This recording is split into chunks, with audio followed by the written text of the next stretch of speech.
Bom dia a todos vocês que estão acompanhando essa transmissão, mais uma transmissão, né? A 30ª lição do nosso curso. Domingo passado tivemos a 28ª, a 29ª ficou lá disponível, como eu avisei, e hoje vamos para a 30ª lição.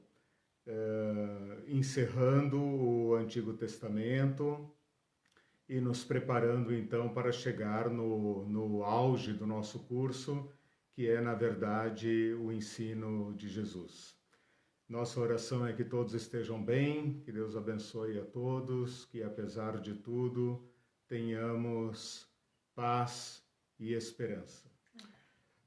Considerando a gravíssima situação da pandemia no nosso país e o altíssimo e escandaloso número de vítimas, eu convido a todos para um momento de silêncio.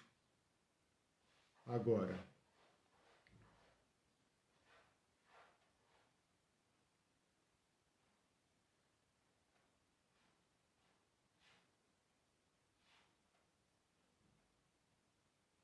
Que Deus tenha misericórdia do nosso povo, que venham dias melhores, que as mortes sejam evitadas e que Deus nos ajude. Que Deus nos ajude, que Deus console a todos que estão sendo tocados por essa tragédia. Bom, meus irmãos, vamos lá. Nós estamos estudando o período interbíblico, um período tradicionalmente chamado período de silêncio, que na verdade não é silêncio algum, né? Ele é um silêncio profético, né?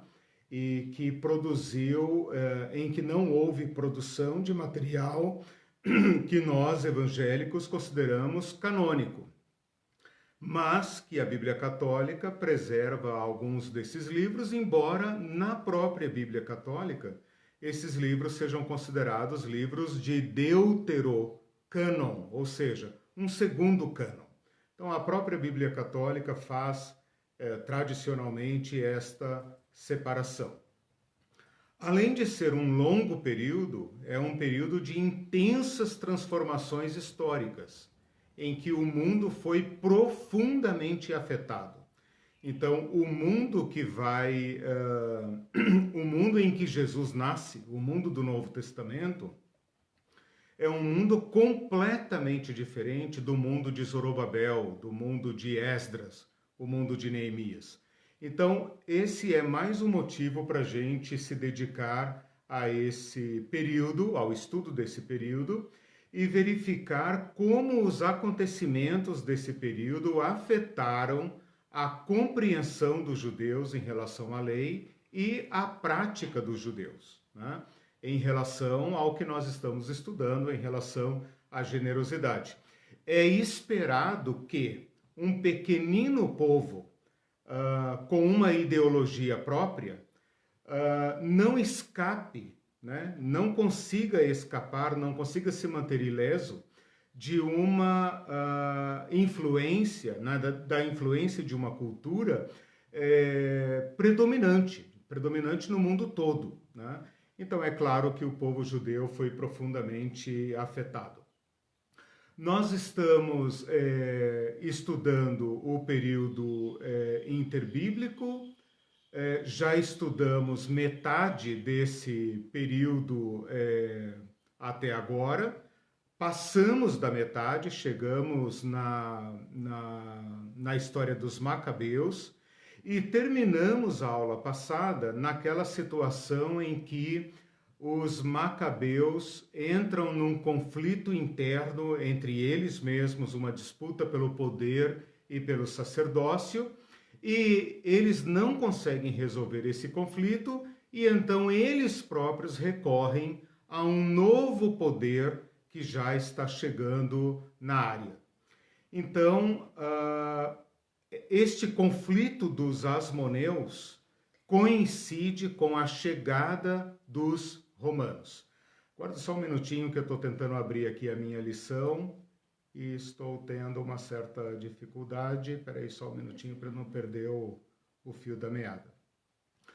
Na primeira metade do período interbíblico, nós estudamos o domínio persa e o domínio grego, né? Na segunda metade, nós entramos ainda no período grego, o período Selêucida, depois o período Macabeu, e chegamos agora, então, aos 60 anos antes de Cristo. Então, quando eu falei para vocês que esse era um período importante, veja como nós já avançamos. Nós já estamos na metade do primeiro século antes de Cristo. A chegada dos romanos é o principal evento que nós temos que estudar antes do nascimento de Jesus Cristo. Então, qual que é a nossa tarefa hoje? Nós vamos estudar esse conflito dos asmoneus, que consulta um general romano presente na área, que havia acabado de chegar, tinha apenas um ano que eles tinham chegado na Síria, e como um poder que já vinha rondando a região, que já estava influenciando os acontecimentos no Oriente, né, para preservar a segurança, eles já estavam por ali, esta influência romana acaba chegando na Síria. E a Síria era o poder que mantinha uma certa influência, uma certa tensão com os asmoneus.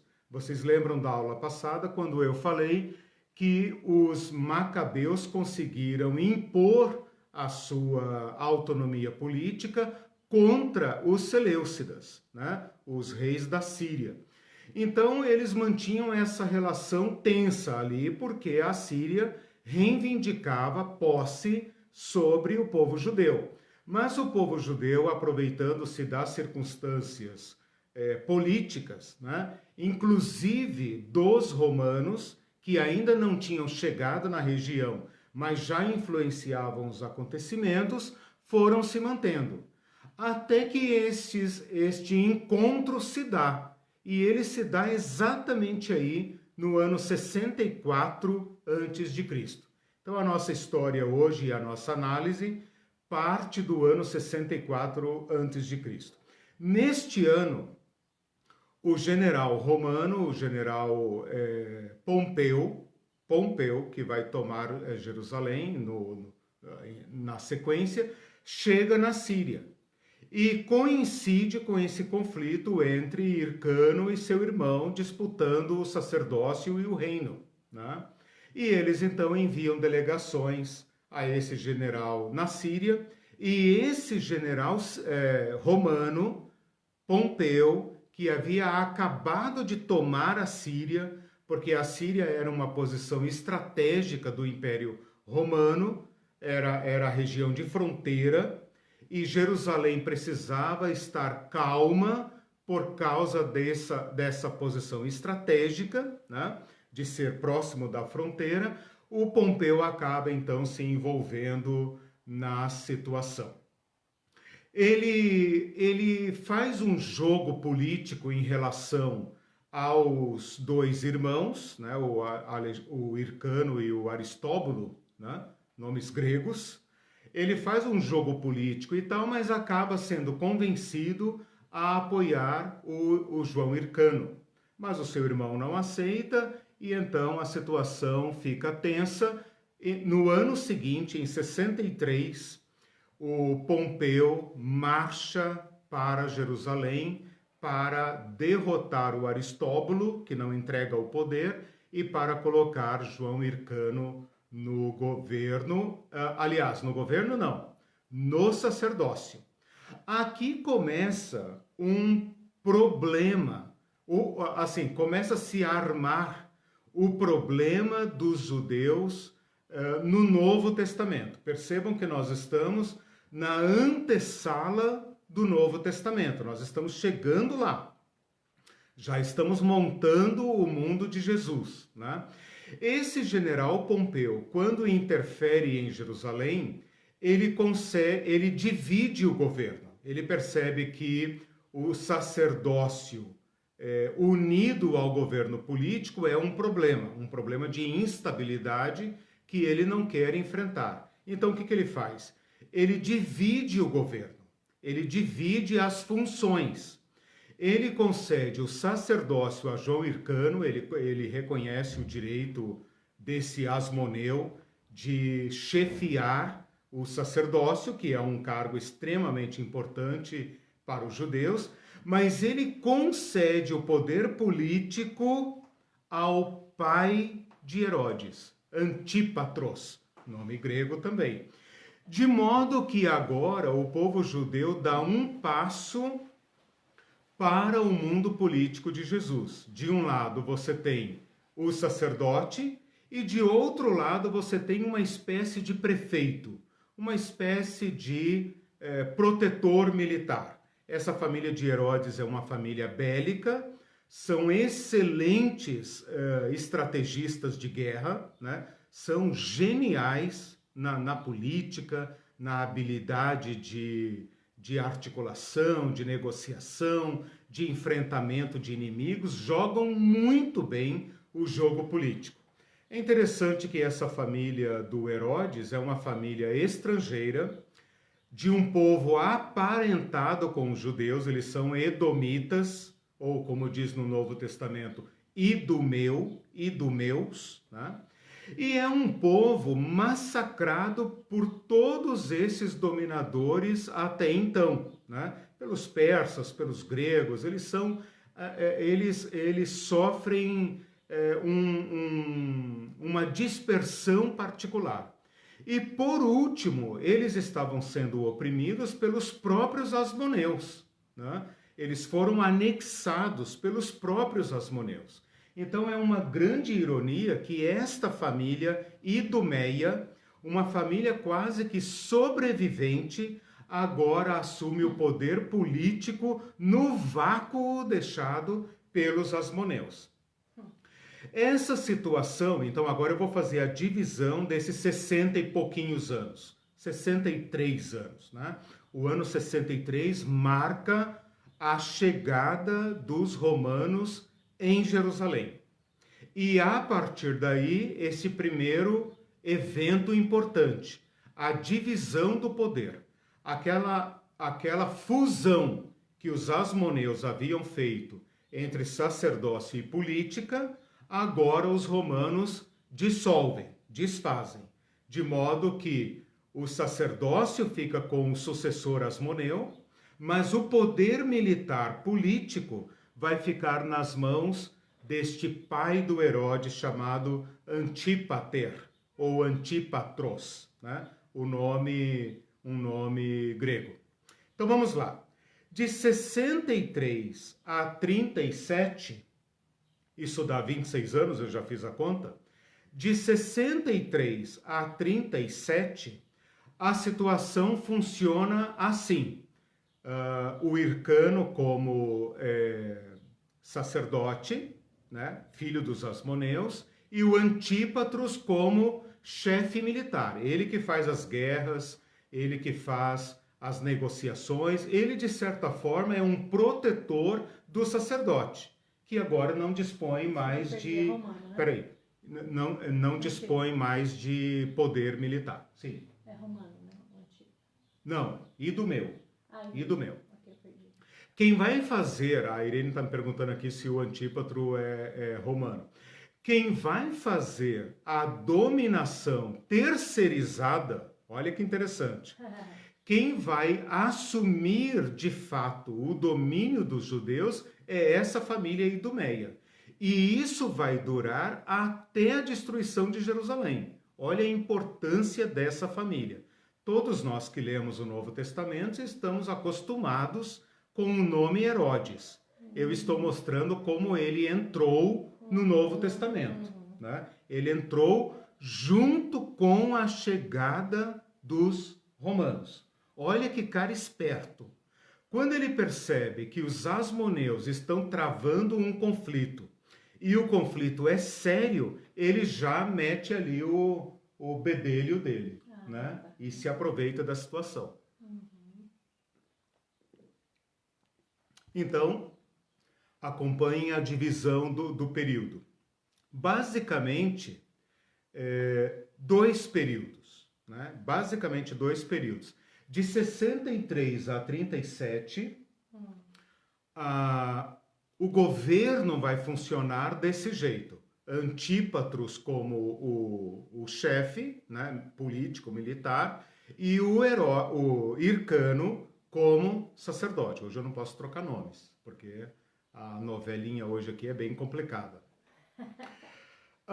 Esse período de 25 anos, 26 anos, é um período extremamente complicado. Por quê? Porque o irmão do Hircano não aceita perder o poder, né? Esse Hircano, é engraçado, esse Hircano ele é descrito por todas as fontes como um homem fraco. Ele não é um homem de guerra. Ele é um homem que talvez teria sido apto para as funções sacerdotais. Um sacerdote não é um chefe militar. Então, ele não é um herdeiro do gênio político e militar dos asmoneus, enquanto o seu irmão é. Então, esse irmão dele não dá sossego, ele toma o sacerdócio, ele invade Jerusalém, aliado aos inimigos dos romanos, ele não dá sossego, ele mantém a situação em guerra nesses 25 anos, tá? Sem dar sossego para os romanos. E isso vai irritando Roma, né?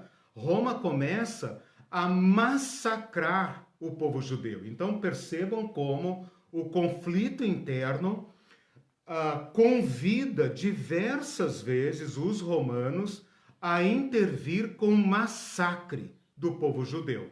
Só para pontuar o que eu estou falando, na Galileia houve massacres, houve cidades que foram destruídas e toda a sua população ou crucificada ou reduzida à escravidão.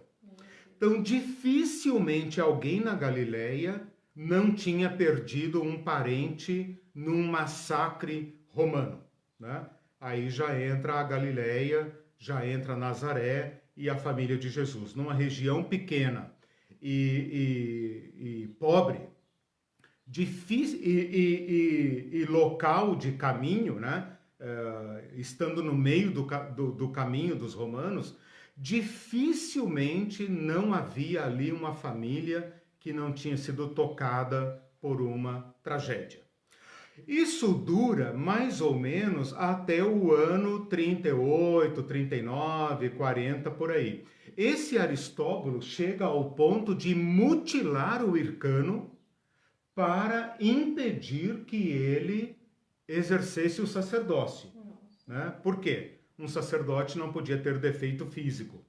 Aliás, o Aristóbulo não, um filho do Aristóbulo. Daqui a pouco acho que vai aparecer o nome aqui, eu estou só adiantando um pouco a história para vocês entenderem o conflito. Acho que é Antígono. Antígono, filho do Aristóbulo. Cada nome, né? Não tirem ideias desses nomes. Quem tiver grávido, por favor. Ele mutila o Hircano, o velho Hircano, para acabar de vez com qualquer chance de ele exercer o sacerdócio. Então, é neste clima que nós chegamos ao ano 37. No ano 37, ocorre um evento importante. O Herodes, agora o Herodes mesmo, o Herodes o Bárbaro, Herodes o Grande, ou chamado Herodes Magno, né? O Herodão, o cara que está governando quando Jesus nasce, aquele mesmo, porque a Bíblia vai falar de diversos Herodes, eu não sei se vocês já prestaram atenção nisso, mas esse é aquele Herodes que está vivo ainda quando Jesus nasce. Esse Herodes, que quando Jesus nasce está quase morrendo, praticamente alguns anos depois que Jesus nasce, ele morre, né? Ele já está velho, gagá, insano, perverso ao extremo, ele morre. Ele vem governando os judeus desde o ano 37. Então ele governou os judeus, podemos dizer aí, por 35 anos, mais ou menos, né? 33 anos, a 35 anos. Ele assume o governo. E esse Herodes é um gênio político e militar. Se você ler as fontes extra-bíblicas, como a história de Joséfo, por exemplo, ou os comentários que se fazem sobre ele é um gênio. Ele é um gênio tanto no sentido bélico, né? Ninguém consegue meter a cara com ele, né? Ele unifica toda a Palestina, ele elimina qualquer ameaça, qualquer revolução que nessa época já estava havendo, ele unifica essa região e ele impõe um governo firme. E, além disso, é extremamente diplomático, inteligente para negociar com os governos estrangeiros, leia-se os romanos, que neste momento estão também numa grande turbulência, né? Olha que interessante. Esse Herodes Magno, apesar de ser um cara perverso, mau, como ele é mesmo, né? Não existe um registro histórico que ele tenha matado as crianças de Belém, mas ninguém que tenha lido a história, a biografia de Herodes, duvida que ele tenha feito isso, porque ele matou mulher, parente, filho, ele matou ele matou muita gente, a esposa, mais de uma esposa, diversos filhos, quase que fica sem herdeiro nenhum. Então, assim, ele é um cara que no final do governo estava praticamente insano, praticamente louco, né? Basta dizer que quando ele morre, Jesus Cristo já está nascido, quando ele morre, ele deixou ordens para que matassem diversos nobres para haver luto quando ele morresse. Porque ele sabia que o povo iria comemorar a morte dele e ele não queria. Então, assim, o cara é um crápula, ele é perverso mesmo. Mas, para os efeitos políticos e militares, ele foi um gênio, né? E como eu estava dizendo, Roma, nesse período, também está em ebulição. E justamente nessa região do Oriente, né? Aqui na região do Oriente vai nascer o Império Romano. Então, voltando lá, no ano 37, Herodes é nomeado rei. Ele recebe o título de Rei dos Judeus. Porém, é até irônico isso, porém, ele tem que tomar o governo. Então, ele recebe um título sem trono. Os romanos aqui foram espertos, né? Olha, você é o rei dos judeus, rei de Jerusalém. Vá lá e tome o seu reino. E ele foi e tomou mesmo. Então, no ano 37, o Herodes começa a governar, ok? E ele faz acordo com o romano de plantão. Quem estiver no comando, ele faz acordo, né? No ano 27, 10 anos depois, o mundo muda de dono e nasce o Império Romano. Então, até então, nós temos aquelas disputas em que entra aí o Antônio, Otaviano e outros, a Cleópatra, né? Todos eles são desse período aí. No ano 27, o Otaviano, o que vai se chamar César Augusto, né? Augusto César, este brilhantíssimo general romano consegue a vitória final e definitiva e unifica todo o império sob o seu governo. E o Herodes consegue manter-se no poder. Então, o ano 27, na verdade, é um ano importante para os romanos. Tá? Para os judeus, tudo continua. Herodes governando. Ok? Herodes governando. E ele governa até aí cerca de, ninguém, né, é difícil mexer com datas, mas vamos colocar ano 4 antes de Cristo. Ano 4 antes de Cristo, que é mais ou menos o ano que Jesus nasceu, né? Jesus deve ter nascido em 6 antes de Cristo, né, por aí, e Herodes morreu logo depois. Daqui a pouco a gente explica isso. É porque houve um erro no calendário, vamos explicar já, né? Senão o pessoal fala, Jesus nasceu antes dele. Curiosamente, esse é um erro lá do século 4, 5, por aí, depois de Cristo, que foi feito um erro na consolidação do calendário cristão, foi cometido um erro, né? Um monge chamado, acho que Dionísio, se não me engano, ele é incumbido pelo Papa de fazer essa sincronização do calendário e ele comete um erro. Esse erro é descoberto muito tempo depois e já não dava mais para corrigir o calendário. De modo que Jesus Cristo nasceu antes do ano 1. Né? Nós contamos aqui hoje 2020, depois de Cristo. Mas o próprio Cristo, o nascimento histórico do bebezinho Cristo, o Jesus de Belém, está situado no ano 4 ou 6 antes de Cristo. De modo que o ano 1 ficou um ano aí hipotético, né? É uma confusão. Mas tudo bem, o que importa aqui é que Herodes morre, então, logo depois do nascimento de Jesus, tá? E só para completar a história dos Herodes, que nos interessa aqui, pelo menos nesse momento, nós vamos pegar da morte de Herodes até o ano 6 depois de Cristo, portanto 10 anos, né? 4 antes mais 6 depois, 10 anos, que se referem ao governo do filho de Herodes. E esse filho de Herodes é mencionado na Bíblia em Lucas, tá? Quando José volta do Egito com a sua mulher Maria e a criança Jesus, ele não volta, está escrito lá em Lucas, ele não volta, Lucas ou Mateus? Não, Mateus, né? Deixa eu só, bom, cantei a bola, agora deixa eu conferir aqui. Fuga para o Egito... Mateus, desculpem. Mateus capítulo 2, é que Lucas e Mateus cada um conta uma parte da história, né?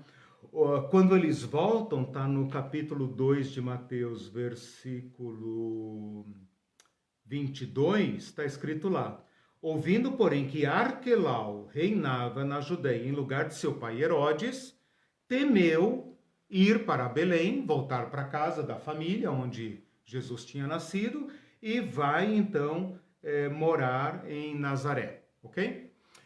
Bom, com isso eu contei a história de 60 e poucos anos. A Neiva está dizendo, uau, eu não sabia desse erro cronológico. O ano 1, na verdade, seria o ano 5, então. De Jesus, sim. Mais ou menos, porque a gente tem aí um certo... O nascimento de Jesus está situado entre o ano 7 a 4 a.C., Tomara que estejam certos, né? Parece aquelas pesquisas eleitorais, né? Tem uma porcentagem para mais ou para menos e tal, né? Bom, o que nós podemos dizer mais aqui da história? Tá claro aí, apesar da correria? Tem uns comentários aqui, o Mindu antes, quando você falou Antípatro, ele disse Antipatro, que se ali é o patrão.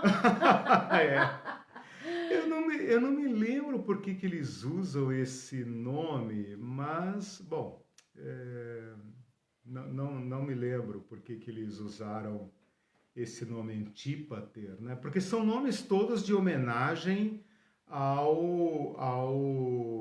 aos gregos, né? Aqui eles já estão usando nomes gregos. Então, resumindo a historinha de 60 anos, até 37, conflitos... entre os dois irmãos asmoneus, né?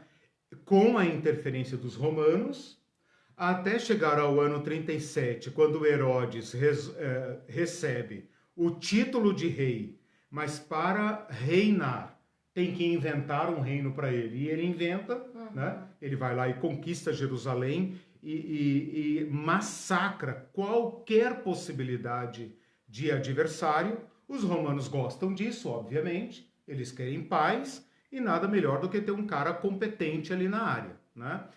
O Herodes assume o governo de 37 e vai até o ano 4, tá? com isso eu os trouxe até o nascimento de Cristo, portanto, entrando no Novo Testamento. Do ano 4 antes de Cristo ao ano 6 depois de Cristo, governa o filho de Herodes chamado Arquelau. Né? Ok? Então é até aqui que nós viemos. A gente pode dizer que essa família Idumeia que foi a que facilitou a entrada e o domínio dos romanos? Não necessariamente, não. Eu acho que o que trouxe os romanos para dentro do pedaço foram os 2 asmoneus que resolveram buscar uma ajuda externa para decidir um conflito interno. Nossa. O Antípatro, ele é uma família nobre de um povo dominado pelos asmoneus, então assim, um povo que os próprios asmoneus tinham dado ascendência e se tornaram um tipo de aliado. Eles eram para os judeus mais ou menos o que Herodes vai ser para os romanos. Ele era um chefe vassalo dos idumeus, sob o governo dos asmoneus. Entendeu? Quando ele percebe esse conflito todo, ele intervém em favor do aliado dele, que é o sacerdote primogênito, o cara que deveria governar. Então ele mete o bedelho no meio. Mas ele ocupa esse espaço e negocia agora diretamente com os romanos. E os romanos confiam, eles percebem que o verdadeiro herdeiro é fraco, né? Percebem que os judeus estão insatisfeitos com a fusão de funções, né? E acabam então trazendo esse poder para dentro dos judeus. O Herodes, que é um gênio militar, que é filho do Antípatro, né? E que já é o braço do pai dele para, digamos, debelar conflitos, ele vira um tipo de prefeito, né? O pai dele, o Antípatro, divide a região, manda o Herodes para um lugar, manda um filho, que eu não me lembro agora, Fazael, se não me engano, um outro irmão, divide o governo ali e tal, entendeu? E ocupa a Palestina, entendeu? Okay. Para que o Hircano consiga exercer o seu sacerdócio, e ele exerce. Né?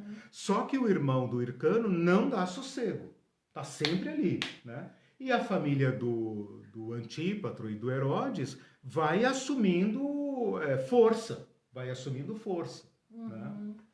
Quem perdeu, né, porque às vezes houve idumeus e asmoneus, daí tem que assistir as aulas anteriores. É muito Eus aqui, né, para explicar. O Moacir disse, Eliseu descreve com muita competência aquilo que um dos meus professores chama de solo encharcado. Esse ambiente sociopolítico, cultural, onde se dará o ministério de Jesus. E daí aqui no final... O que ele quis dizer com solo encharcado? De sangue, será? Eu acho que de múltiplas, não sei. Ele explicar mais de múltiplas. Depois você fala aí para nós, Moacir, né? se foi o que eu entendi. Porque uma coisa, eu não sei se é isso, confirma ali no chat. Uma coisa que eu quero que vocês entendam é o ambiente tenso e violentíssimo do período romano. Então eu aproveito aqui para desbancar um mito que qualquer um de nós já ouviu, que é a tal da Pax Romana, paz romana. A paz romana era o seguinte: Roma chegava com suas legiões, que era uma máquina de guerra incomparável do mundo antigo, e falava, olha, ou cede ou nós invadimos. O que você prefere? Né? A maioria dos povos se subordinou, se entregou. Né? Quem partiu para a guerra se lascou, como vai acontecer com os judeus e os gauleses. Né? Os únicos que enfrentaram os judeus foram os gauleses lá do Asterix e Obelix, né? E os judeus. Né? Só que os judeus não tinham lá a poção mágica, né? do do druida. Ele comentou, respondendo para a Neive ainda, o calendário que usamos hoje é o gregoriano, Isso. que difere do antigo calendário juliano. Isso. Por conta da inserção do chamado bissextus calendas, Isso. o dia bissexto, o ano. Perfeito. Então, teve uma correção do calendário na época da Reforma, por aí, né? Século XVI, foi o último ajuste, né?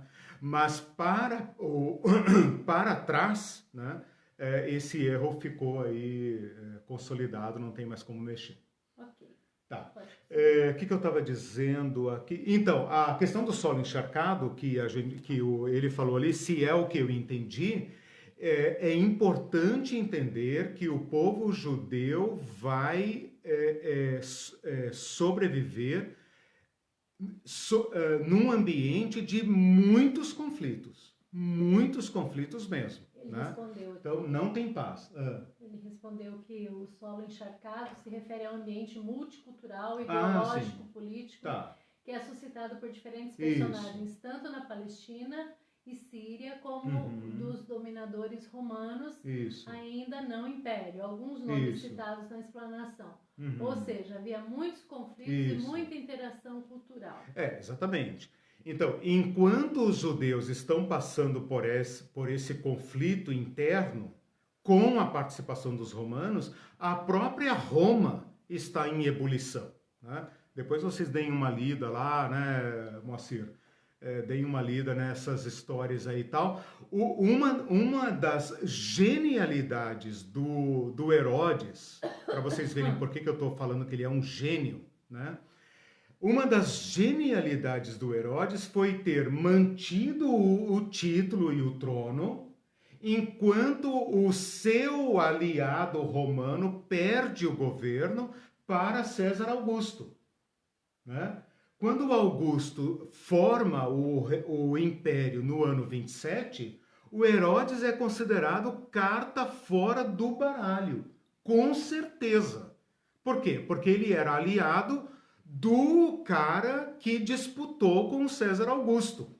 E ele vai ao cara, entrega a coroa, confessa a lealdade dele a outro por uma questão de caráter, né? E fala de forma tão convincente que o César Augusto resolve adotá-lo como aliado e ele se torna amigo pessoal do César. Esta famíliazinha do Herodes, até o ano 100 depois de Cristo, tem acesso direto a Roma e ao Senado e à nobreza romana, sem nunca ter participado dela.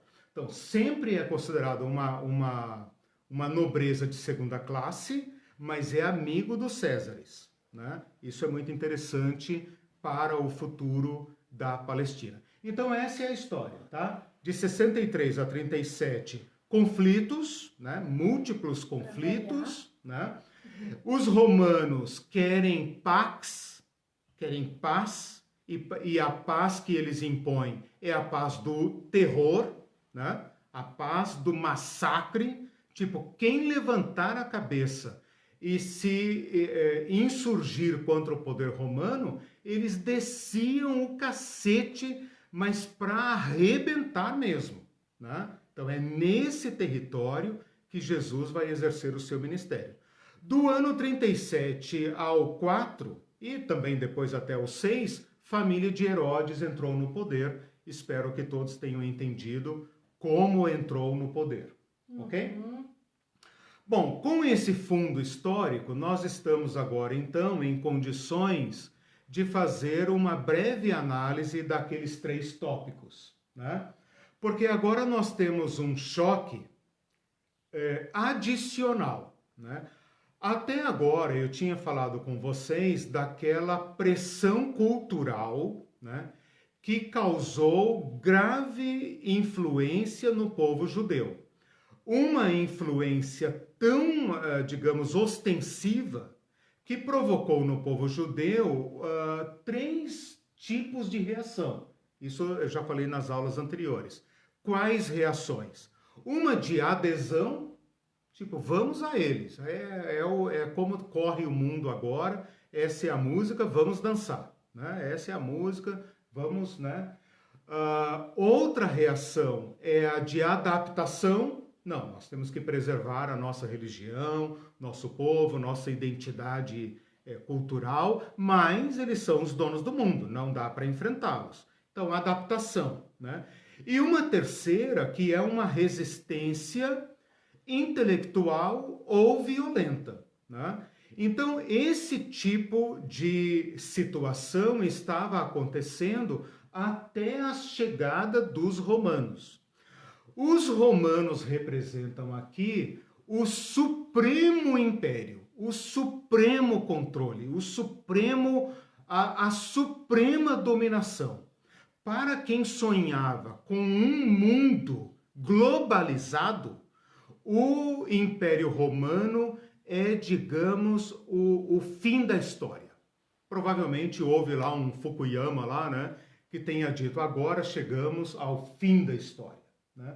Não é à toa que eles divinizaram César. Né? Agora, qual o impacto disso para o povo romano? Agora você tem, além de tudo isso, você tem duas máquinas, eu vou colocar assim. O povo romano, eles não trazem a sua própria bagagem.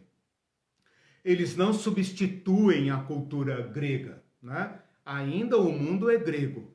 Os romanos trazem duas máquinas. Uma máquina de guerra, que são as legiões, que eles estacionam em pontos estratégicos, de modo que eles possam deslocar-se rapidamente para qualquer ponto do império. Então, é uma máquina de guerra, mais ou menos como a Guerra Fria. Não mexe comigo que eu tenho mais armas do que vocês, né? Então, eles são uma máquina de guerra, para os padrões da época, incomparável. É como a Guerra Fria ou como os Estados Unidos hoje, alguma coisa assim, uma máquina de guerra que ninguém, nem o Egito, nem a Síria, nem nenhum povo ousou enfrentar. Então, esta máquina é para dizer assim, não se atreva a questionar o nosso domínio sobre o mundo. E esse domínio sobre o mundo trouxe muitas vantagens. Quais vantagens? Segurança, né? Então, ao invés de ficar naquelas picuinhas de diversos povos se matando entre si, agora você tem um só. É ou não é vantagem? Né? Você tem um cara só, pelo menos o mundo tem um dono só. Se você atender o que eles querem, né? Eles não te destroem. Ou seja, não deixaremos outros oprimirem vocês. Exatamente, exatamente. Coisa de miliciano. Coisa de miliciano. Coisa de miliciano. Disso. Exatamente. Você paga para ter uma paz, uma segurança, que se você não pagar, exatamente. A outra máquina a outra máquina romana, eu estou chamando assim, né? A outra máquina, outro ônus pesadíssimo que os romanos trouxeram é a máquina tributária. Né? Os romanos aproveitaram tudo que os impérios anteriores fizeram, né? E aperfeiçoaram esse sistema de modo que todos os povos conquistados, todos, desde a Inglaterra, os bretões, né? Passando pela Espanha, todo o sul da Europa, centro-sul da Europa, Turquia, Armênia, Oriente Médio até a Síria, Egito, norte da África, todo esse povo drenava seus recursos em relação a Roma e às elites que Roma sustentava, né? Então, essas duas máquinas agora se tornam um ônus sobre a cultura judaica, que era uma cultura anti-imperialista e solidária. Portanto, chegamos ao nosso tema. Ok? Ok. O Anivaldo Kuhn, Sim. conhece? Eu já tenho participado. É grande professor, a gente não precisa ter ouvido o começo para acompanhar o assunto. Que bacana. Né? Legal. Dá para chegar e entender. É porque você está sempre resumindo. Eu comecei um pouco perdido aqui e tal, porque o arquivo que eu atualizei Perdido, ontem... Não, mas olha só como são as coisas, né? Ontem eu atualizei esse arquivo com outras informações e agora eu uso a nuvem, né? Ele não atualizou, então eu estou usando um arquivo desatualizado. Mas tudo bem, foi eu que escrevi, então tá na memória, dá tudo certo. Vamos então à análise da nossa trinca, né? Qual é a trinca, a tríade, né? O templo, os sacerdotes e os pobres.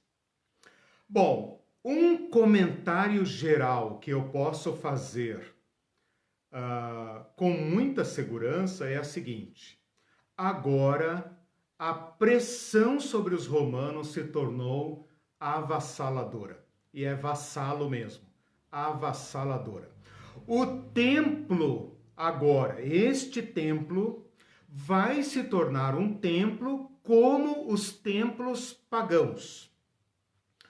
O sacerdócio vai se tornar um sacerdócio tipicamente pagão.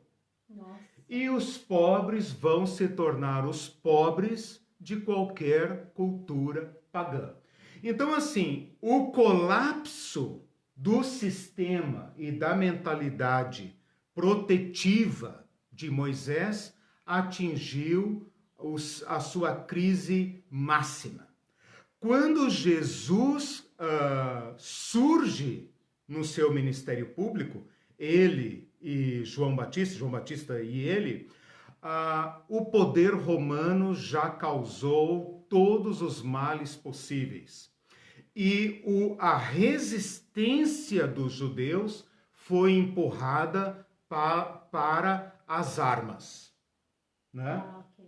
Então, essa pressão vai se tornar tão violenta que o povo judeu vai adotar, digamos, a medida dramática da guerra, né? Eles vão trombar com Roma e aí então é a catástrofe final. Então vamos lá ao templo. Bom, tudo que eu falei até agora nas lições anteriores sobre o templo permanece, né? Quando os romanos chegam, eles percebem que o templo é o ponto nevrálgico para manter a Palestina, os judeus, em paz. Então, não mexam no templo. O templo tem isenção tributária, o templo pode receber dízimos, pode cobrar os tributos, pode receber dinheiro dos judeus espalhados pelo império. Nada disso incomoda os romanos, desde que eles paguem o tributo para Roma.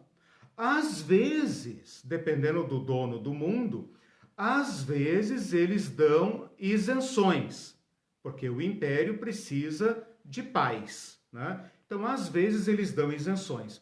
O fato de o templo guardar riquezas se tornou sempre um motivo de conflito e de cobiça. Teve um tal general romano chamado Crasso. Para os romanos. Não, para os judeus.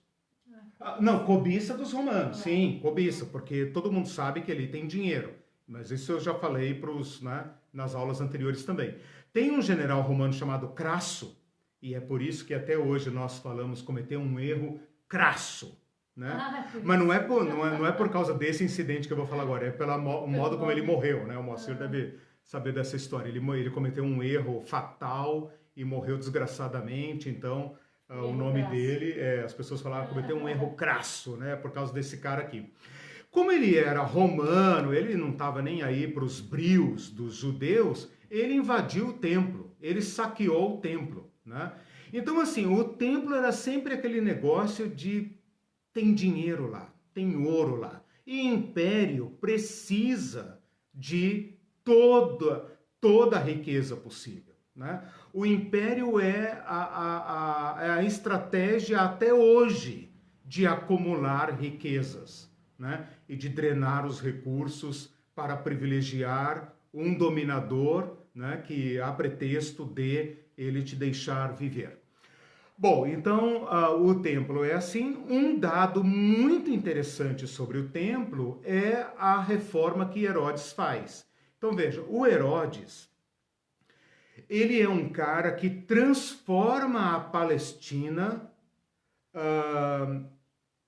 pelas construções que ele faz como os Césares gostavam, né? Então ele constrói cidades, ele constrói monumentos, toda aquela riqueza arqueológica que até hoje nós vemos em foto, né? Da arquitetura, da estética, dos ginásios, dos monumentos, das cidades, tudo que, né? Templos e tudo mais. O Herodes é esse gênio construtor.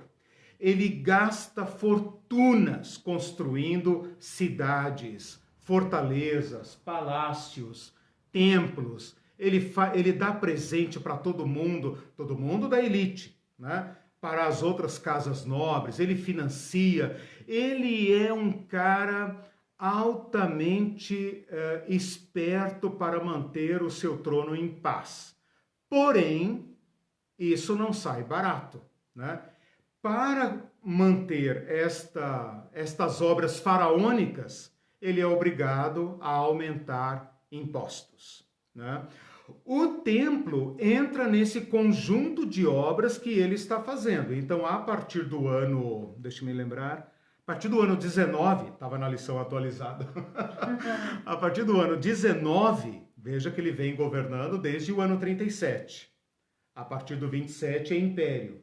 No ano 19, né, mais ou menos na metade aí do seu governo, ele começa uma gigantesca reforma do templo, numa tentativa de agradar os judeus, né? De agradar os judeus. Os judeus, quando veem o seu templo se tornar mais lindo, suntuoso, rico, majestoso do que o próprio templo de Salomão, cede, gosta, aceita o templo, mas jamais apoia o Herodes. Jamais. Isso causa um ressentimento profundo em Herodes, porque ele jamais consegue conquistar para si a cidadania judaica, né? Ele tenta se casar com uma moça da família Asmoneia, ele tenta de tudo, mas ele sabe que nunca será qualificado como um sacerdote. Então ele financia o templo. Esse templo suntuoso é bancado com dinheiro de impostos, né? Com o sangue, o suor do povo, que financia essa descomunal, o maior templo de todos, maior que o templo de Salomão, ainda mais glorioso que o templo de Salomão. Mas isso tem um preço. Herodes desbanca os asmoneus, que ele teme, ele sempre teme que os asmoneus atentem contra ele para retomar o poder, e ele desbanca essa família sacerdotal e começa a colocar o sacerdote que ele quiser, né? Agora vejam como tudo tem um preço. O templo recebeu na sua fachada, lá no alto do seu portal, na sua fachada, uma águia romana. E os judeus aceitaram. Os sacerdotes aceitaram.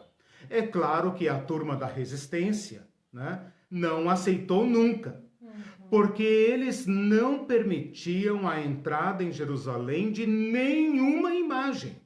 Nem o soldado romano poderia entrar em Jerusalém carregando uma bandeira que representasse um deus ou imperador. Era altamente proibido. Os judeus iam para a guerra se um romano fizesse isso.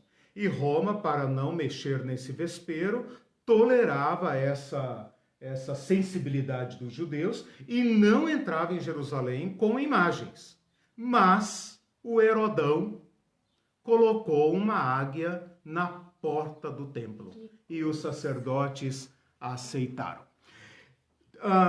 Outro detalhe que eu tenho que dizer aqui sobre o templo é que o templo também alcança a sua corrupção, aquilo que Jesus vai chamar de covil de ladrões. Esta casa deveria ser uma casa de oração, deveria ser uma casa de oração para todos os povos, mas vocês a transformaram numa cova de ladrões. Nasce aqui, né? Por quê? Porque o templo agora é a condição para os romanos governarem o povo judeu. E os sacerdotes sabem disso. Então eles usufruem de todas as benesses que os romanos lhes concedem, né? Sem jamais abrir mão daquilo que o povo devia ao antigo sacerdócio e ao sacerdócio monárquico. Deixe-me repetir esse ponto. Olha só. Desde os Macabeus, que aquele sacerdote simples do Antigo Testamento se tornou monárquico. Ao se tornar monárquico, se tornou mais caro. Certo? Agora, com os romanos, eles perderam a monarquia, mas preservaram os direitos. Por quê?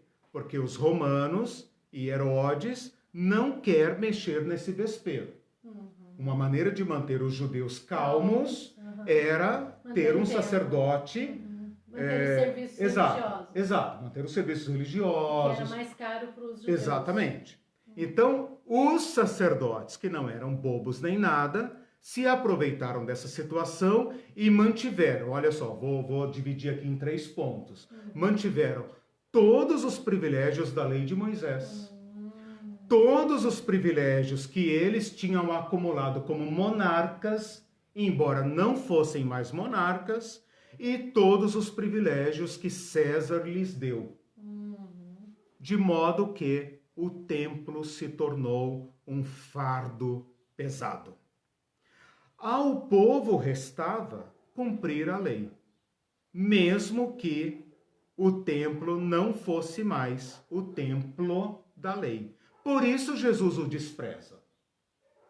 Jesus bate no peito dizendo: aqui está quem é maior que o templo. Isso, para os judeus era uma afronta, né? Para a elite é um perigo. Para o povo judeu, para o povinho, né? O povinho ignorante, uma blasfêmia, né? Para os seus discípulos, um escândalo, porque até o final eles estão querendo ir para o templo, né? Bom, para apenas ilustrar esse ponto, aquela questão dos cambistas que Jesus derruba, né? Os sacerdotes aproveitaram essa posição estratégica do templo para fazer negócios. Como eles não podiam se envolver diretamente com os negócios, eles cediam as dependências do templo. Eles estabeleceram uma única moeda. Então imaginem vocês no Império Romano, com judeus espalhados por todo o Império, cada um vindo à adoração, à peregrinação, trazendo o seu dinheiro próprio. E chegava lá o sacerdote, o levita, o cambista dizia: não, meu filho, esse dinheiro aqui não pode. Aqui você tem que usar a moeda padrão, né? O dólar, tem que trocar por dólar. Eles pegaram uma moeda que era fenícia, que era uma moeda forte, uma moeda padrão, e a estabeleceram como moeda do templo. Eu achava que eles tinham uma moeda própria. Não, eles pegaram um dólar, digamos. Dólar. Que estava mais valorizado. Exato, eles pegaram a boa moeda, né? A moeda mais segura, mais estável, e a trouxeram para o templo. E a estabeleceram como uma moeda própria, né? E cobravam ali uma taxazinha de cerca de 8%. Do negócio. Então se tornou um negócio altamente lucrativo, né? Você precisa de um cordeiro para o sacrifício? Sim, para os sacerdotes, para a elite sacerdotal. Elite Aí sacerdotal. quando você chega no Novo Testamento, né? Esse é o Testamento. sacerdócio de Jesus. Estamos chegando lá, estamos na antessala, né? Então, os sacerdotes, além de todos os privilégios, ainda aproveitavam essas isenções, esses privilégios para enriquecer. O resultado de tudo isso não poderia ser outro: aumento da pobreza, né? Então, eu já falei aqui do templo e já falei do sacerdócio, né? Aquela agravante, aquela tensão entre o alto clero e o baixo clero também se acentua, né? Os sumos sacerdotes começam a se apropriar do dízimo dos levitas. Eles começam a forçar o povo a dar o dízimo para eles, não para os levitas, né? De modo que os levitas ou entram no esquema ou estão fora. A Ivete chama de os doleiros. Sim. Percebam como a gente está chegando no nosso mundo, né? Não, como a gente está chegando a aqui no... já comentou que ela colocou, e a história se repete. O que mais vemos é comércio dentro dos grandes templos. O mal é previsível. O mal, ele é sempre uma repetição, é mais do mesmo. Eu sempre digo aqui para a Irene, algo que eu considero até de acordo com a filosofia bíblica, né? O mal pode fazer o que quiser, o destino dele é o fracasso, porque o mal é previsível. Ele tem um cabedal, digamos, limitado de ações. O bem é ilimitado, né? O bem é imprevisível. O bem não tem limites. Mas o mal é mais do mesmo. Então é muito interessante que vocês estejam fazendo essas correlações, né, com o mundo atual, porque é mais do mesmo, né? É sempre o mesmo. Então nós estamos aí montando o mundo de Jesus, né?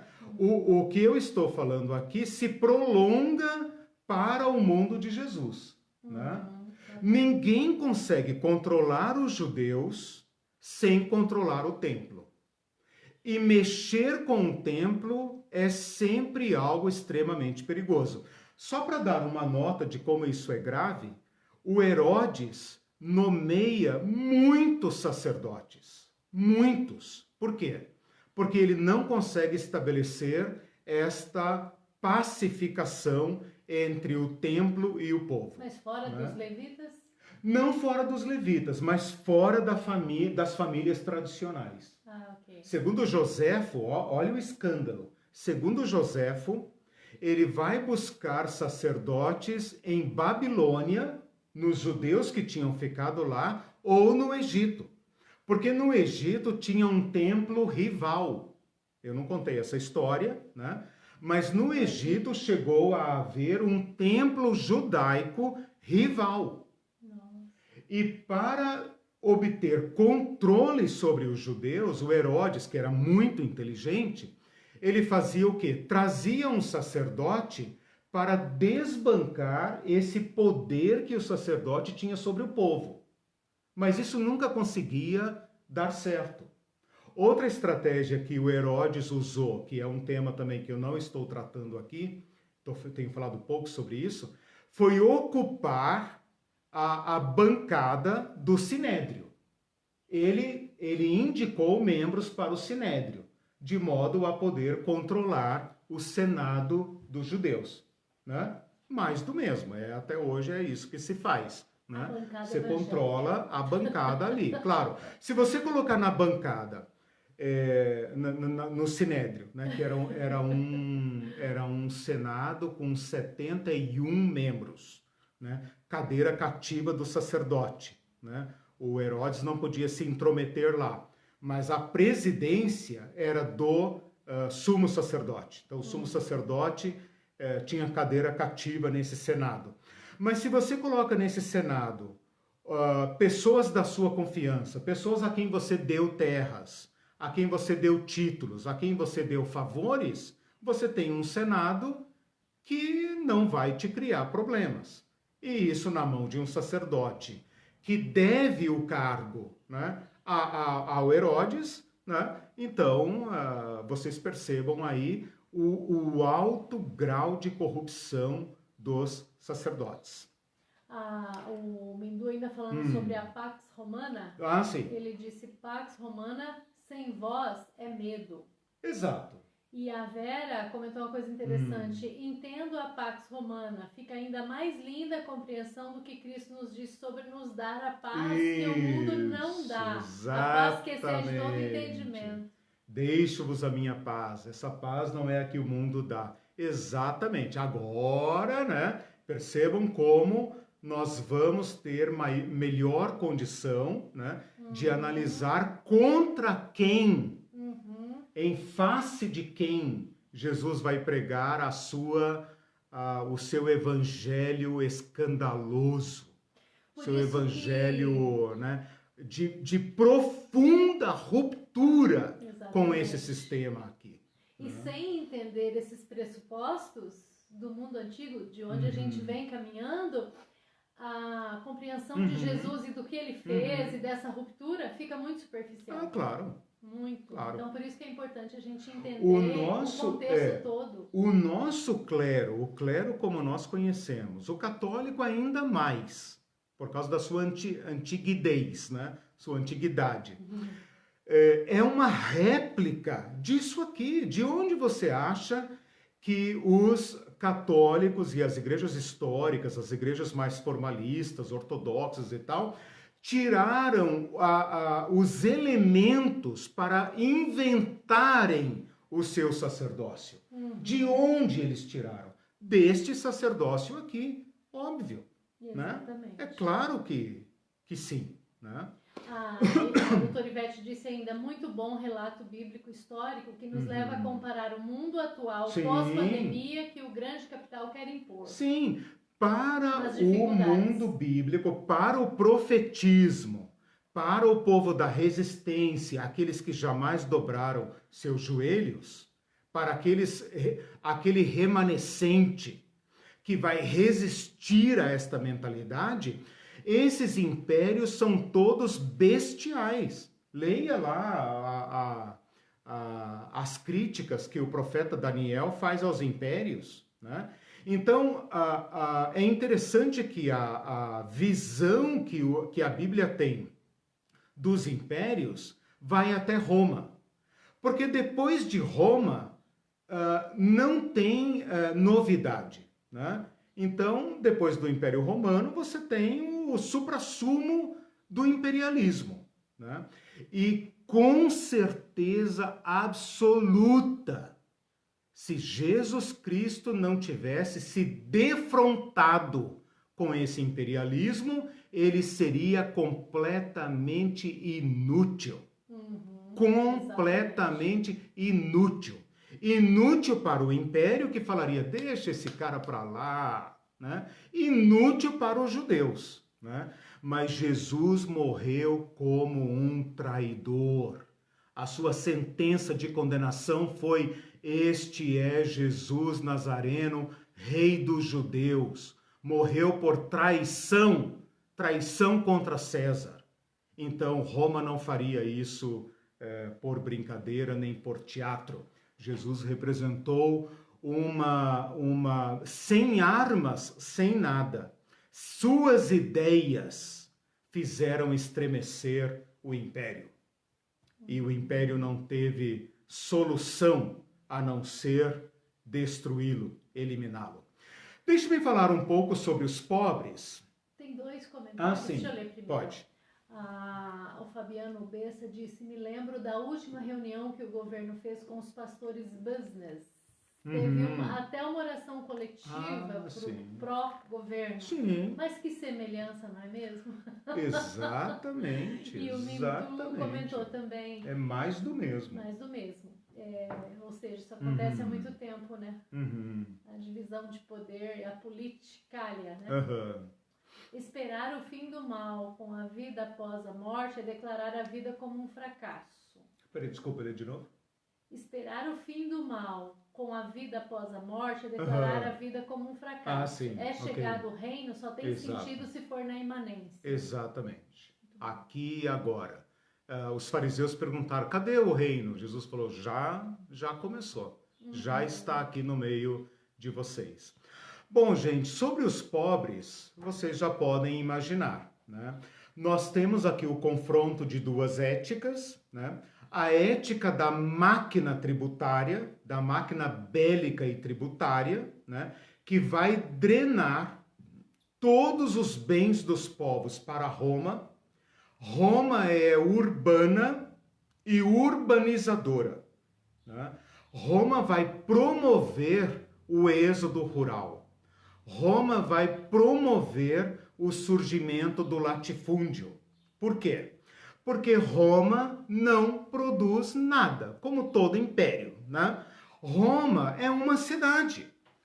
Nós falamos Império Romano e pensamos num grande país, né? Como uma União Soviética, etc. Um povo que anexa povos. Mas o que é Roma? O que é Roma mesmo no mundo antigo? Uma cidade.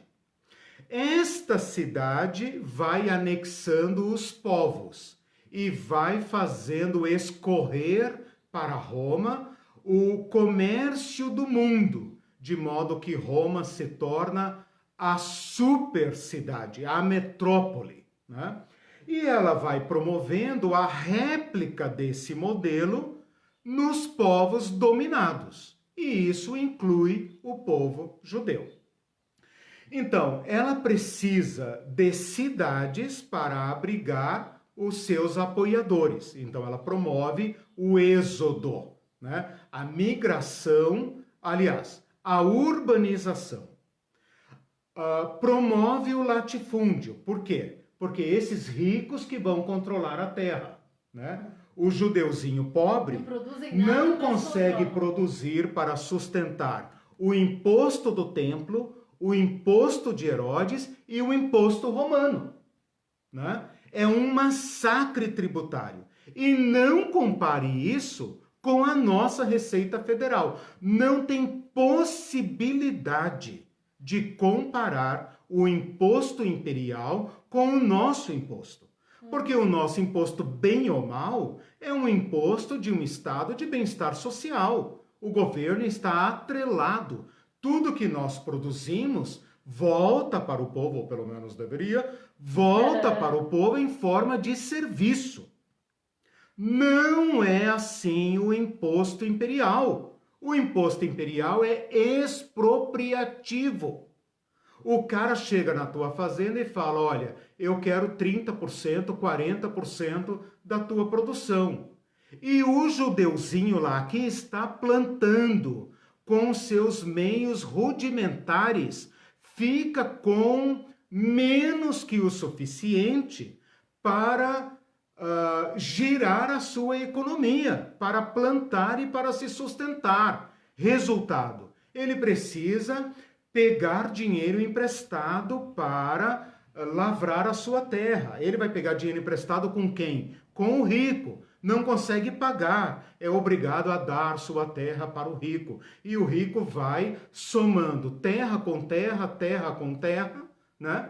E aquele antigo dono da terra, o pequeno produtor, vai se tornando ou um meieiro, ou um meeiro, né? Ou um boia fria, ou um mendigo.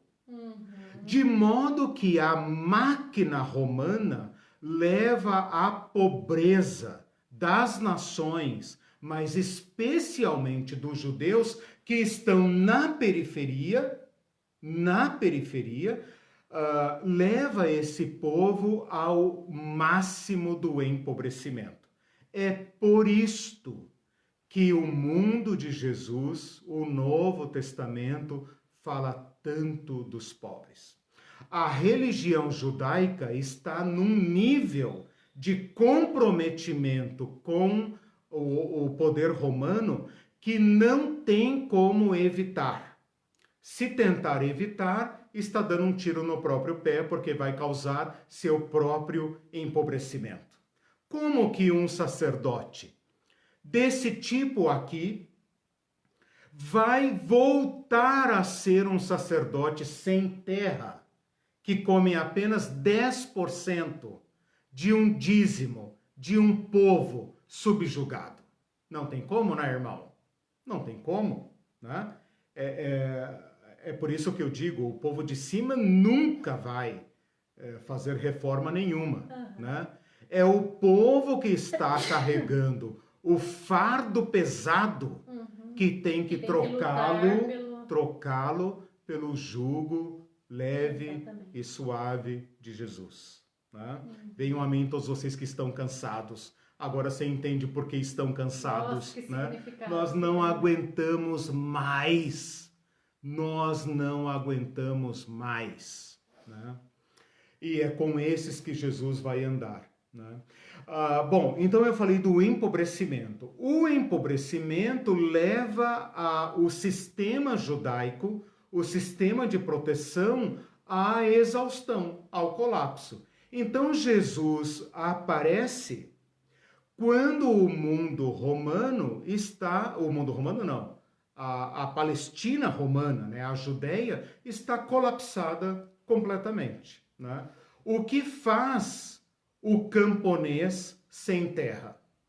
Vai para a cidade mendigar. Lucas fala sobre isso, né? Aquele administrador infiel, aquele administrador de Lucas 16, ele já é produto do empobrecimento. Por quê? Porque ele cuida da terra de alguém que está longe. Longe aonde? Na cidade. A elite, o rico. Né? Ele é um administrador que tem apenas... A sua função é a classe média, que pensa que é rica e oprime os pobres. Né? Então, é a classe média que está ali e depende daquele cargo, daquela profissão para poder viver. Se ele perde aquela profissão, ele fala, vou cair na miséria. Né? Ali a classe média descobriu que é pobre. Né? Eu vou cair na miséria. O que eu vou fazer? Eu vou mendigar? Então, olha o estado de coisas. Né? Desapropriação de terra, colapso do pequeno agricultor, surgimento dos latifúndios, carga tributária violenta e ai de quem abrir o bico. Está logo ali uma legião romana estacionada, né, para resolver isso bem rapidamente. Então, meus irmãos, o que nós temos é isso. Né? Nós temos um auge deste confronto entre o império e o sistema solidário da partilha do povo judeu. A Neívia comentou, eu fico passada como muitos não enxergam a repetição da história. Né? Não conhecem a história, né? A repetição da história e não aprendem com ela. Não, mas a igreja não ensina essa história. Né? As igrejas estão fechando as suas escolas bíblicas. Né? Eles não conhecem nem a Bíblia mais. Né? Porque o povo não precisa saber. Né? Se o povo tem que apenas acreditar no sacerdócio e tal, não sei o que e tal. Quando isso não suportaria a mínima análise. Né? Uma simples pergunta, por que a igreja é como é? Por que se organiza desta forma e não de outra? Né? Por que nós criamos uma estrutura que nos impede de obedecer Jesus Cristo? Essas perguntas têm que ser feitas. Né? Mas até no sentido político não temos memória, né? Claro. No sentido que as igrejas também estão cheias de pessoas que não reconhecem sua verdadeira classe social, que acha que é elite e que está sendo oprimida por políticas de elite. Os cristãos são os culpados por nós termos governantes da minoria no poder. Exatamente. Porque os cristãos são os pobres de direita, os pobres que votam na classe de cima. Né? E, portanto, nunca irão conseguir implementar a lógica de Jesus, que é a lógica da lei de Moisés. É a lógica da lei de Moisés. Por isso Jesus disse, eu vim cumprir a lei. Bem-aventurados vocês, pobres. Ai de vocês, os ricos. Ai de vocês. Estava falando da elite. Estava falando desse estado de coisas. Né? Um estado de coisas que mantém o povo pobre, oprimido, né? E mantém privilégios. Esses sacerdotes em nenhum momento pensaram o peso sobre o nosso povo é muito pesado. Você pode imaginar uma reunião no Sinédrio com o sacerdote e a elite sacerdotal, a elite teológica, os escribas, os doutores e os donos de terra, fazendo um debate lá, uma sessão secreta do Sinédrio, dizendo, nosso povo está sufocado. Nós estamos estrangulando a produção de alimentos nossa própria. Como que esse povo vai recolher dízimo se eles estão perdendo as suas terras? Porque os estrangeiros não recolhem dízimo. Os estrangeiros pagam imposto, né? E eles poderem fazer uma reforma interna e aliviar a carga desse povo ou perdoar as dívidas. Olha quantas vezes Jesus fala em perdoar as dívidas. Quantas vezes Jesus fala, eu perdoo aos que me devem. Pai, perdoa as minhas dívidas, porque eu perdoo as dívidas. E nós espiritualizamos isso, né? Ai, olhou para mim com cara feia, eu também perdoo, né? E Jesus está falando perdoar as dívidas. O que é isso senão a lei de Moisés? Por quê? Que você recolhe do pobre. Porque nessa situação aqui, agora entra o prosbol, lembra do prosbol? Que é aquele jeitinho de... O povo judeu, a elite, estava usando o templo para não cumprir a lei. Eles faziam empréstimos ao pequeno agricultor que ainda não tinha perdido as suas terras, mas essas dívidas não eram remetidas nunca. O templo se tornou um banco. O templo tinha o registro de todas as dívidas da nação estavam no templo. Isso a maioria não sabe. Quando estoura a guerra contra os romanos no ano 66, depois de Cristo, Cristo falou, vem aí a guerra, não vai ficar pedra sobre pedra. Ai de vocês. Ele estava profetizando sobre essa guerra. Quando estoura essa guerra e os rebeldes tomam o templo, diz o Joséfo, que é um historiador da época, ele fala, uma das primeiras coisas que essa horda de sem terra fez foi queimar o arquivo das dívidas. O símbolo da libertação foi queimar o arquivo das dívidas. Por quê? Porque o empobrecimento, o endividamento, a urbanização, a perda de terras tinha chegado num grau insuportável. O povo da época de Jesus é um povo que está vivendo abaixo da linha da pobreza. Eles, quando têm suas terras, estão trabalhando para os outros, estão produzindo alimentos para os outros. Isso explica Todos os dominadores cobram a sua parte. É uma tripla carga tributária: sacerdotal, Herodes e Roma. Um em cima do outro. E nenhum deles abre mão. Nenhum deles abre mão. Mesmo que afete a produção de alimentos. O Império Romano criou problemas tão graves de empobrecimento que houve fome no Império.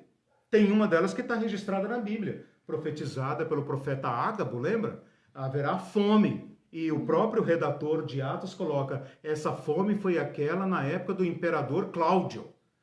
Então, quer dizer, o Império Romano é tão perverso na sua voracidade tributária, que ele leva ao colapso do sistema. Ora, se houve fome em Roma, o que você acha que aconteceu? O que você acha que aconteceu em Jerusalém, lá na periferia do Império? Né? Houve fome. Por que Paulo arrecada oferta para socorrer os pobres de Jerusalém? Porque houve fome. Né? E os cristãos retomam a mentalidade da lei de Moisés e praticam a solidariedade.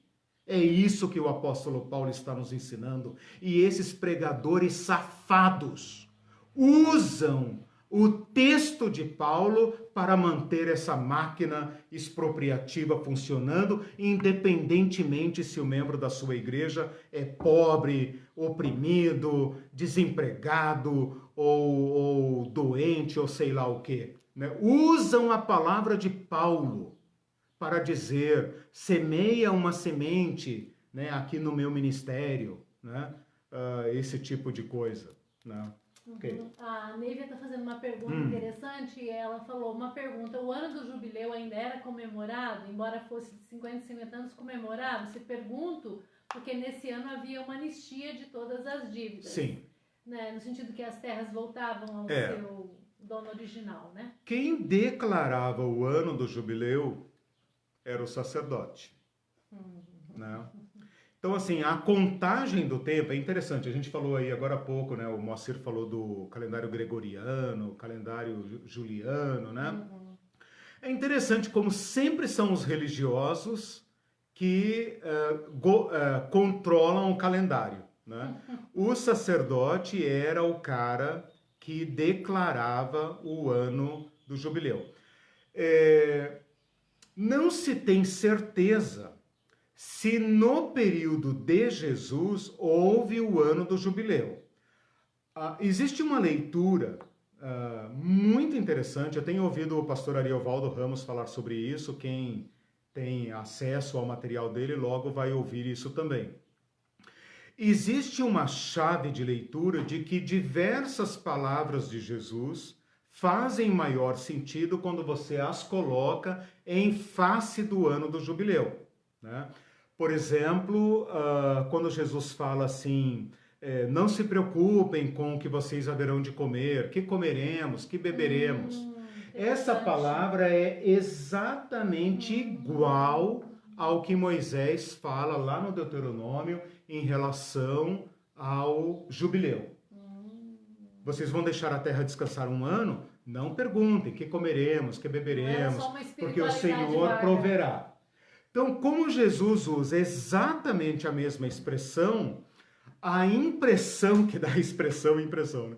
A impressão que dá é que eles estavam protelando o ano do jubileu.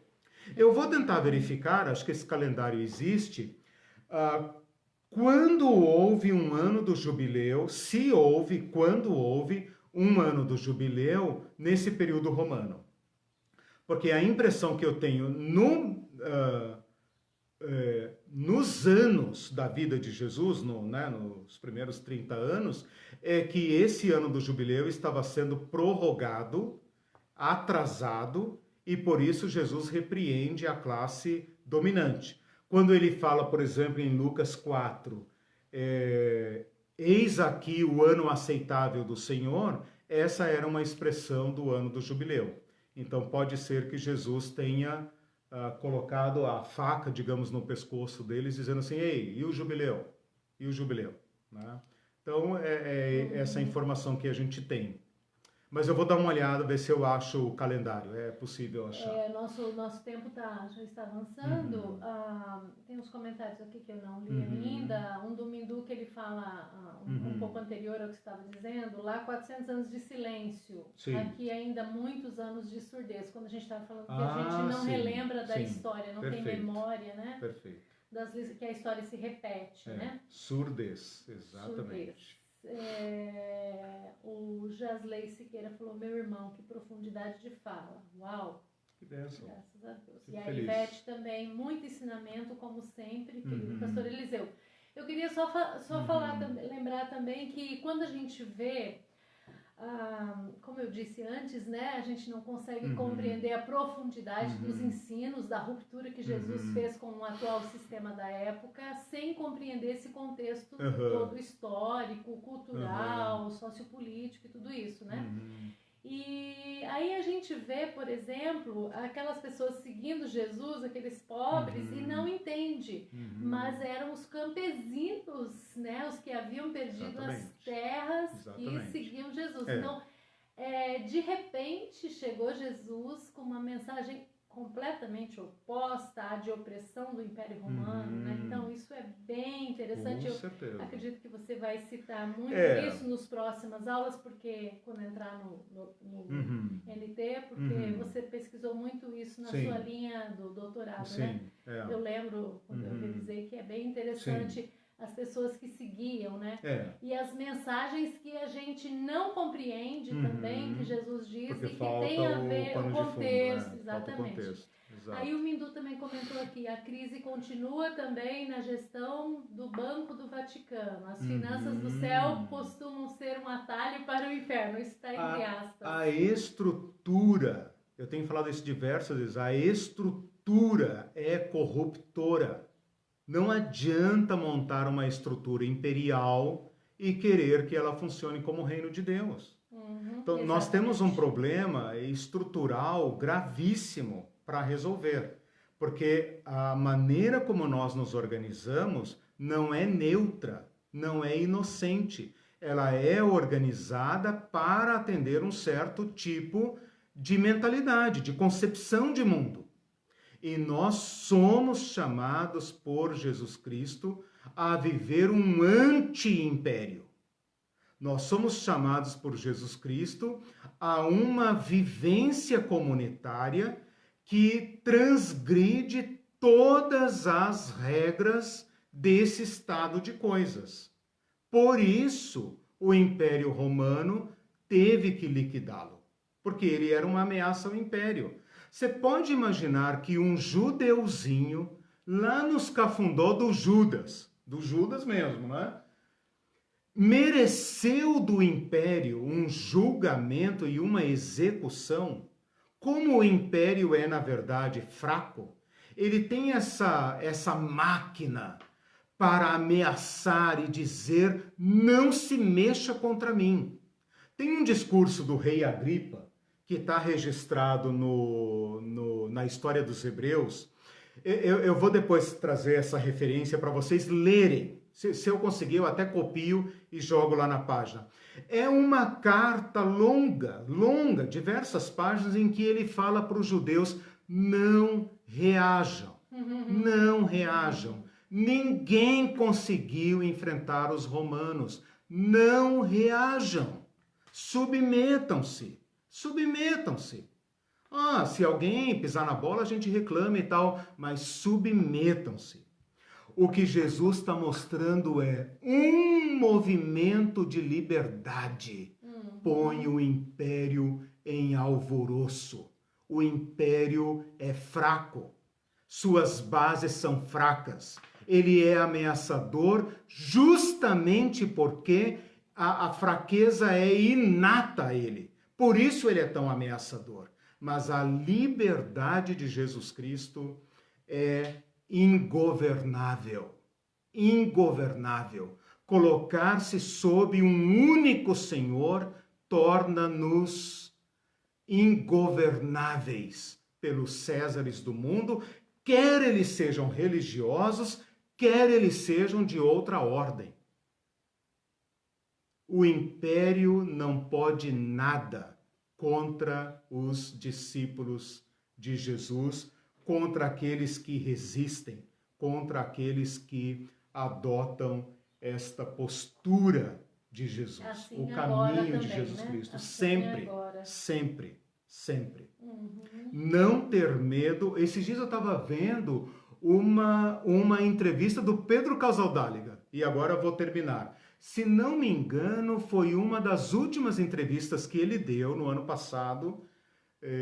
Exatamente. É uma entrevista que foi divulgada que ele deu para uma repórter, já estava bem velhinho, falando com dificuldade, e ele falou uma coisa maravilhosa, maravilhosa.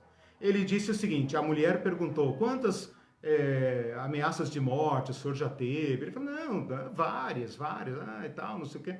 E aí ele fala o seguinte, e o senhor não tem medo? Ele falou uma frase. Ele falou assim, eu tenho medo de ter medo.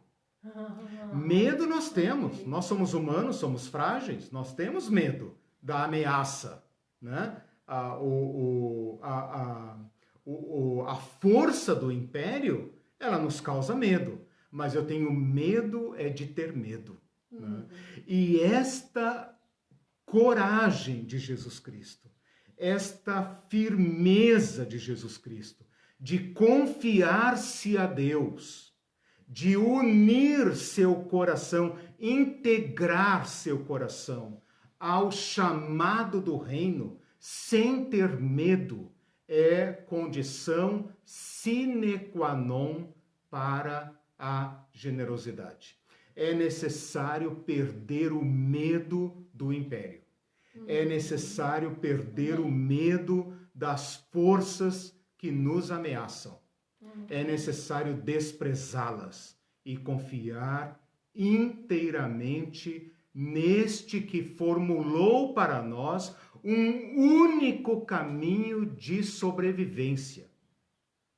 Antes de pensar na salvação do céu, né, do mundo azul e dourado, pense na salvação em termos concretos. A nossa civilização precisa escapar. E Jesus Cristo oferece a única forma de escapar. Né? Então, antes de ser uma salvação do céu azul e das nuvens brancas e das ruas de ouro e cristal, né? É uma salvação, como disse o Mindu, né, que falou do reino e tal, é uma salvação agora. Nós não podemos mudar as estruturas do mundo, não podemos mudar o sistema do mundo, mas nós podemos mudar as estruturas das nossas comunidades. Assim como os romanos não impediam que os sacerdotes mudassem, abrissem mão dos seus privilégios. Mas eles não abriram. Nós podemos abrir, sem ferir o sistema tributário, sem usurpar, sem fazer nenhum grande estardalhaço. Nós podemos começar a revolução pelo modo como consumimos, pelo modo como repartimos, pelo modo como nós praticamos. Não nos submetendo ao capitalismo. Sem se submeter a esse sistema que é diabólico. Amém. Né? Diabólico. Eu concluo com dois comentários. Um do Jasley, que ele diz revelador, revitalização. Graças e a do Deus. Mindu, perder o medo, nem que transpire gotas de sangue. Exatamente. Nossa, Fiquemos com esta palavra, que Deus nos ajude. Vou apenas dizer para onde prossigo na próxima aula. Eu pretendo 2 abordagens antes ainda de falar de Jesus Cristo. Eu também estou doido para falar de Jesus Cristo. Mas eu preciso colocar 2 peças nesse quebra-cabeça. Uma é contar o mundo de Jesus sem Jesus. Contar o mundo de Jesus sem Jesus.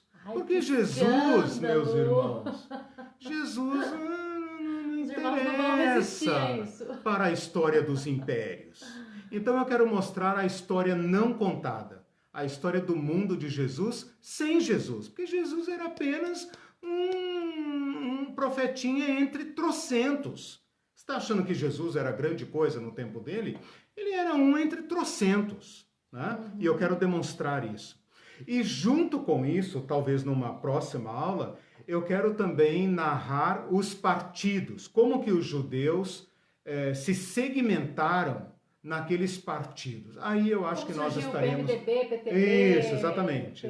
A esquerda, a direita e tal.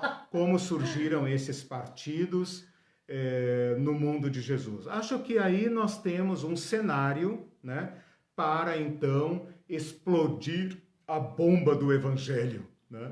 Aí acho que nós poderíamos caminhar. Deus abençoe vocês. Obrigado pela audiência, pela participação. Tenham todos uma boa semana. Beijo, tchau, bom tchau. domingo.